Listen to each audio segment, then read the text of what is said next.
ಓಂ ಸಾಯಿರಾಮ್. ಸಮರ್ಥ ಸದ್ಗುರು ಸಾಯಿನಾಥ್ ಮಹಾರಾಜ್ಗೆ ಜೈ. ನಮ್ಮ ಸಾಯಿ ಕುಟುಂಬದ ಎಲ್ಲ ಸಾಯಿ ಭಕ್ತರಿಗೆ ನಮಸ್ಕಾರ. ಸಾಯಿ ಆಶೀರ್ವಾದ ಸದಾ ನಿಮ್ಮ ಮೇಲೆ ಇರಲಿ ಅಂತ ಬಾಬಾಗೆ ಬೇಡ್ಕೊಂತ ಇವತ್ತಿನ ವಿಡಿಯೋ ಶುರು ಮಾಡ್ತಾ ಇದ್ದೀನಿ. ಇವತ್ತಿನ ವಿಡಿಯೋದಲ್ಲಿ ಸಾಯಿಯಪ್ಪ ಏನು ಹೇಳ್ತಾ ಇದ್ದಾರೆ ಅಂದರೆ, ಮಗು, ಅಮಾವಾಸ್ಯೆ ಮುಂದಿನ ದಿನ ಬರ್ತಾ ಇದೆ. 1ನೇ ತಾರೀಕು ಒಮ್ಮೆ ಇದನ್ನು ಮಾಡಿ, ಅಂದರೆ ನಾಳೆ 1ನೇ ತಾರೀಕು, ಮುಂದಿನ ದಿನ ಅಮಾವಾಸ್ಯೆ ಕೂಡ ಬರ್ತಾ ಇದೆ. ಎಲ್ಲರೂ ಕೂಡ ತಪ್ಪದೆ 1ನೇ ತಾರೀಕನ್ನ ಈ ಚಿಕ್ಕ ಕೆಲಸವನ್ನು ಮಾಡಿ. ನಿಮ್ಮ ಕಷ್ಟಗಳೆಲ್ಲ ಕೂಡ ಶಾಶ್ವತವಾಗಿ ದೂರವಾಗುತ್ತವೆ. ನಿಮಗೆ ಒಂದು ಪರಿಹಾರವನ್ನು ಸಾಯಿಯಪ್ಪ ತಂದಿದ್ದಾರೆ. ಈ 1ನೇ ತಾರೀಕನ್ನ ಯಾರು ಮಿಸ್ ಮಾಡ್ಕೋಬೇಡಿ. ಇದು ಬೆಳಿಗ್ಗೆಯಿಂದ ಸಂಜೆವರೆಗೂ ನಿಮಗೆ ಯಾವ ಸಮಯದಲ್ಲಿ ಟೈಮ್ ಸಿಗುತ್ತೋ ಆ ಸಮಯಕ್ಕೆ ಅನುಕೂಲವಾಗಿ ಈ ಪರಿಹಾರವನ್ನು ಮಾಡೋಕ್ಕೆ ಪ್ರಯತ್ನ ಮಾಡಿ. ನಿಮ್ಮ ಜೀವನದಲ್ಲಿ ಏನೇನು ಕಷ್ಟಗಳಿದೆಯೋ ಅದನ್ನು ಶಾಶ್ವತವಾಗಿ ಸಾಯಿಯಪ್ಪ ಒಂದು ಪರಿಷ್ಕಾರವನ್ನು ಕೊಡ್ತಾರೆ. ತಪ್ಪದೆ ಎಲ್ಲರೂ ನಂಬಿಕೆಯಿಂದ ಪ್ರಯತ್ನಿಸಿ.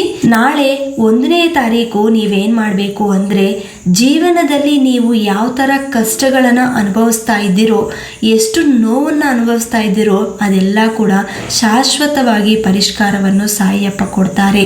ನೀವು ತುಂಬ ದಿನದಿಂದ ಸಾಯಿಯಪ್ಪಗೆ ಬೇಡ್ಕೊತಾ ಇರ್ತೀರ, ಆದರೂ ಕೂಡ ಆ ಸಮಸ್ಯೆ ಅನ್ನೋದು ಇನ್ನೂ ಹಂಗೆ ಇದೆ. ನಿಮ್ಮ ಜೀವನದಲ್ಲಿ ನೀವು ಯಾವ ಥರ ಬದಲಾವಣೆ ಕಾಣಿಸ್ಬೇಕು, ನಮ್ಮ ಜೀವನ ತುಂಬ ಬದಲಾವಣೆ ಆಗಬೇಕು, ನಮ್ಮ ಕಷ್ಟಗಳೆಲ್ಲ ದೂರ ಆಗಬೇಕು, ನಾವೆಲ್ಲರೂ ಚೆನ್ನಾಗಿರಬೇಕು, ನಮ್ಮ ಮಕ್ಕಳು ಚೆನ್ನಾಗಿರಬೇಕು, ಇಂಥ ನೋವನ್ನು ಮತ್ತೆ ಮತ್ತೆ ಕೊಡಬೇಡಿ ಸಾಯಿಯಪ್ಪ ಅಂತ ಹೇಳಿಬಿಟ್ಟು ನೀವು ಬೇಡ್ಕೊತ ಈ ಕೆಲಸವನ್ನು ಮಾಡಿ. ನಾಳೆ ಬೆಳಿಗ್ಗೆ ಸಾಯಿಯಪ್ಪ ಆರಾಧನೆ ಮಾಡುವಾಗ, ಅಂದರೆ ನಾರ್ಮಲ್ ಆಗಿ ನೀವು ನಿಮ್ಮ ಮನೆಯಲ್ಲಿ ಪೂಜೆ ಮಾಡೋ ಸಮಯದಲ್ಲಿ ಸಾಯಿಯಪ್ಪ ಮುಂದೆ ಈ ಚಿಕ್ಕ ಪರಿಹಾರವನ್ನು ಮಾಡಬೇಕು. ಒಂದು ವೈಟ್ ಪೇಪರ್ ತಗೊಳ್ಳಿ. ಆ ವೈಟ್ ಪೇಪರಲ್ಲಿ ಮೊದಲು ನಿಮ್ಮ ಸಮಸ್ಯೆನ ಬರಿಬೇಕು. ಅಥವಾ ನೀವು ಜಾಬ್ಗೋಸ್ಕರ ಕಾಯ್ತಾ ಇದ್ರೆ ಜಾಬ್ಗೋಸ್ಕರ ಅಂತ ಆ ಪೇಪರಲ್ಲಿ ಬರಿಬೇಕು. ಆಮೇಲೆ ಸಾಯಿಯಪ್ಪ ಮುಂದೆ ಅದನ್ನು ಸ್ವಲ್ಪ ಆ ಕಡೆ ಈ ಕಡೆ ಗಂಧ ಹಚ್ಚಿಬಿಟ್ಟು ಕುಂಕುಮ ಹಚ್ಚಿ ಸಾಯಿಯಪ್ಪ ಪಾದಗಳ ಮುಂದೆ ಇಟ್ಟು, ಆಮೇಲೆ ಅದರ ಮೇಲೆ ₹1 ₹2 ಕಾಯಿನನ್ನು ಇಡಬೇಕು.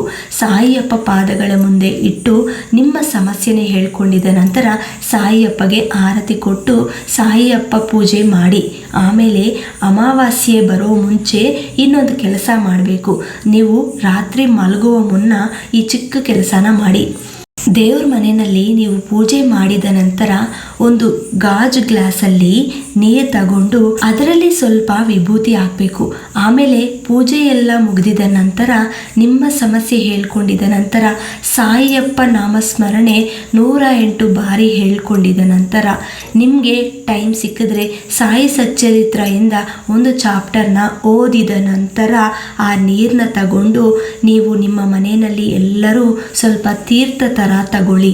ಅದೆಲ್ಲ ತಗೊಂಡಿದ್ದ ನಂತರ ಆ ಪೇಪರ್ನ ಏನು ಮಾಡಬೇಕು ಅನ್ನೋದು ನಿಮಗೆ ಡೌಟ್ ಬರುತ್ತೆ. ಆ ಪೇಪರ್ನ ನೀವು ಬರೋ ಹುಣ್ಣಿಮೆವರೆಗೂ ನಿಮ್ಮ ಪೂಜೆ ಮನೆಯಲ್ಲೇ ಇಟ್ಕೋಬೇಕು. ಸಾಯಿಯಪ್ಪ ಪಾದಗಳ ಮುಂದೆ ಇಟ್ಟು ಪೂಜೆ ಮಾಡಬೇಕು. ಆಮೇಲೆ ಆ ಪೇಪರ್ನ ನೀವೇನು ಮಾಡಬೇಕು ಅಂದರೆ, ಹುಣ್ಣಿಮೆ ಮುಗಿದಿದ ನಂತರ ಇನ್ ಕೇಸ್ ನಿಮ್ಮ ಇಚ್ಛೆ ಈಡೇರಿದ ನಂತರ ಅಥವಾ ನಿಮ್ಮ ಸಮಸ್ಯೆ ಪರಿಪೂರ್ಣವಾಗಿ ದೂರ ಆಗಿದೆ, ನಮಗಿನ್ನೇನು ತೊಂದರೆಗಳು ಇಲ್ಲ ಅಂತ ನಿಮಗೆ ಮನಸ್ಸಿಗೆ ಅನಿಸಿದ್ರೆ ಆ ಪೇಪರ್ನ ತಗೊಂಡು ಹೋಗಿ ಸಾಯಿಯಪ್ಪ ಮಂದಿರದಲ್ಲಿ ಹುಂಡಿಗೆ ಹಾಕ್ಬೋದು ಅಥವಾ ದುನಿಗೆ ಅರ್ಪಿಸಬಹುದು ಈ ಪೇಪರ್ನ. ಯಾಕಂದರೆ ನೀವು ಅನ್ಕೊಂಡಿರೋದು ಆಗಿದೆ, ನಿಮ್ಮ ಡ್ರೀಮ್ ಫುಲ್ಫಿಲ್ ಆಗಿದೆ ಅಂತ ಆ ಪೇಪರ್ನ ತಗೊಂಡು ಹೋಗಿ ನೀವು ದುನಿಯಲ್ಲಿ ಹಾಕ್ಬೋದು.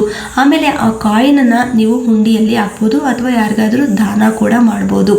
ಈ ಥರ ಒಂದು ಪ್ರಯತ್ನ ಮಾಡಿದ ನಂತರ ಈ 15 ದಿವಸದಲ್ಲಿ ಎಷ್ಟು ಗುರುವಾರ ಬರುತ್ತೋ ಅಷ್ಟು ಗುರುವಾರ ಕೂಡ ಸಾಯಿಯಪ್ಪ ಮಂದಿರಕ್ಕೆ ಹೋಗುವಾಗ ನೀವು ನಿಮ್ಮ ಕೈಯಿಂದ ಆದಷ್ಟು ಏನಾಗುತ್ತೋ ಅದನ್ನು ತಗೊಂಡು ಹೋಗಿ. ಬಿಸ್ಕೆಟ್ಸ್ ಅಥವಾ ಇನ್ನೇನಾದರೂ ಕೊಡಬೇಕು ಅಂತ ನಿಮ್ಮ ಮನಸ್ಸಿಗೆ ಅನಿಸಿದ್ರೆ ದೇವಸ್ಥಾನದಲ್ಲಿ ಹೋಗಿ ಹಂಚ್ಬೋದು.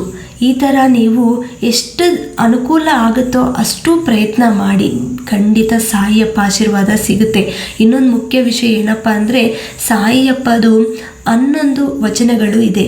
ಆ 11 ವಚನಗಳಿಗೆ ನೀವು ಪೂರ್ತಿಯಾಗಿ ಒಂದೊಂದು ವಚನಗೆ ನೀವು ಅರ್ಥ ಮಾಡ್ಕೋಬೇಕು. ಅರ್ಥ ಮಾಡಿಕೊಂಡು ಅದು ಯಾವ ಥರ ನಾವು ಆಚರಿಸಬೇಕು ಅನ್ನೋದು ಕೂಡ ನೀವು ತಿಳ್ಕೋಬೇಕು. ಶ್ರದ್ಧೆ ಸಬೂರಿ ಅನ್ನೋದು ಎಲ್ಲರಿಗೂ ಇರಬೇಕು. ಅಂದರೆ ನಮಗೆ ತಾಳ್ಮೆಯಿಂದ ಶ್ರದ್ಧೆ ಭಕ್ತಿಯಿಂದ ನಾವು ಸಾಯಿಯಪ್ಪ ಮೇಲೆ ನಂಬಿಕೊಂಡು ಆಚರಿಸಿದ್ರೆ ಖಂಡಿತ ಒಂದಿನ ಅಲ್ಲ ಅಂದರೆ ಇನ್ನೊಂದು ದಿನ ನಾವು ಅಂದ್ಕೊಂಡಿರೋದು ನೆರವೇರುತ್ತೆ ಅಂತ ನನ್ನ ನಂಬಿಕೆ.